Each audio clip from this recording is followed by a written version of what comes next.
Ladies and gentlemen, Lindy Lee.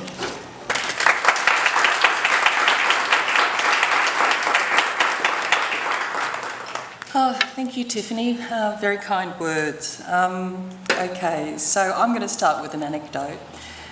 Being a judge of an art prize is not an easy thing. It's really overwhelming because, you're just confronted with stuff. You also get the problem of you got it wrong. Okay, the anecdote is I used to be the trustee, an artist trustee at the Art Gallery of New South Wales for about 9 years. So for 9 years I judged the Archibald. And there was one day when I was sitting on a bus and the Archibald had just been announced and I was just minding my own business. And then somebody came and sat next to me and said, "You got it wrong." And so he had a particular favourite and, then decided to educate me about that, which was fine. But what was even more hilarious was that everybody on the bus then turned around and they all had an opinion. And it was just like, it's just me and I don't, and there are 10 other judges. So it is a weird thing. Anyway, I was very pleased to judge this prize just simply because drawing is so important. Drawing is one of my first loves. And I remember when I was just a 3 or 4-year-old lying on the sunny veranda at Kangaroo Point in Brisbane on my tummy and just drawing and drawing and drawing. And it was the way in which I could best express my connection and my curiosity about the world. And, throughout all these decades, I've done many things and I've returned to drawing. And drawing is just one of my favourite activities. And that's because there's an intimacy there. So all of the drawings that were selected as finalists were selected because there is a degree of intimacy. And what I mean by that is just that, a lot of people find it more easy to draw than to paint, for instance. Because you just pick up a pencil or a crayon or whatever, and the immediacy of what you're feeling is registered there. So whether the work is realistic, is gestural, is representational, there are many categories. My first rule was just, did the work have some sense of intimacy or engagement with that inner life? And that inner life sort of connecting with the outer world. And, and so to the finalists, that's the reason you were chosen. But there was one work that I kept coming back to. And is there a drum roll? No. Anyway, it's my great pleasure to award the Adelaide Perry Prize to Peter Maloney for his Equine Traveller.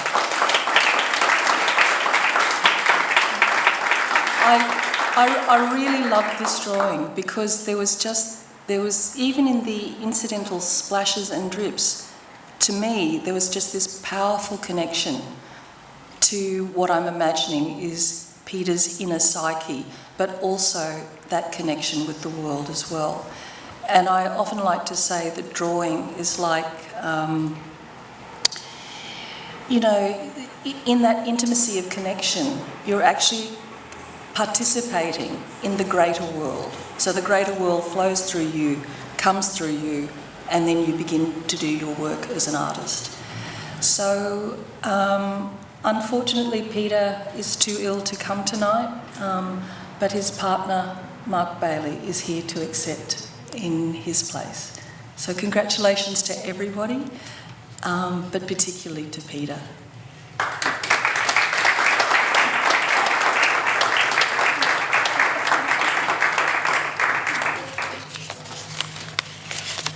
Good evening, everybody.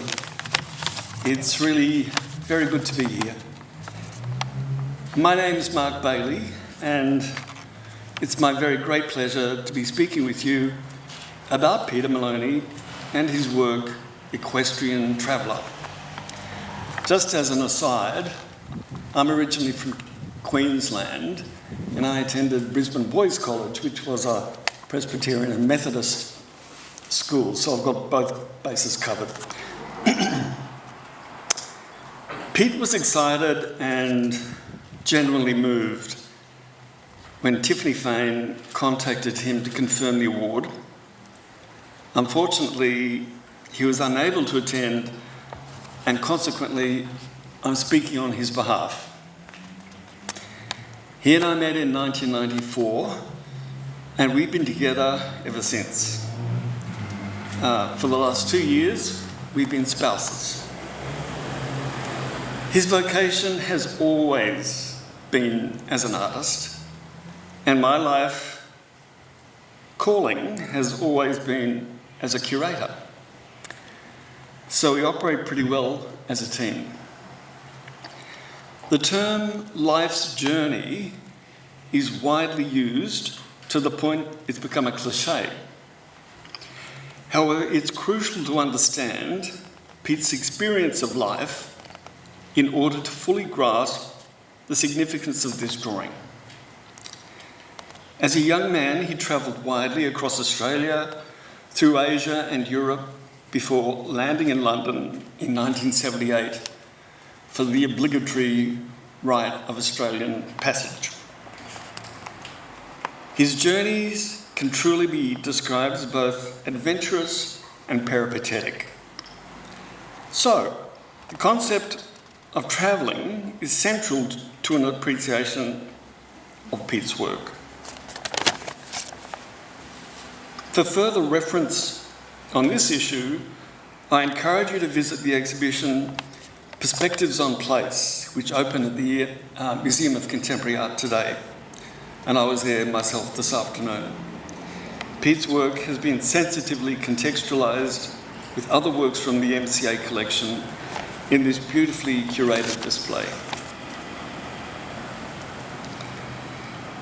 We both express our gratitude to PLC for making the award possible through the school's generous support of the Adelaide Perry Prize, and to Tiffany Fain, curator of the Adelaide Perry Gallery. Pete asked me to ensure I conveyed his sincere thanks to two special people tonight. Lindy Lee, for her highly considered selection of his work, and to Christopher Hodges, Director of Utopia Art Sydney, who has represented Pete's practice with keen insight for the past 20 years. Such unqualified support from a gallerist for an artist is in itself meritorious and worthy of recognition. Thank you.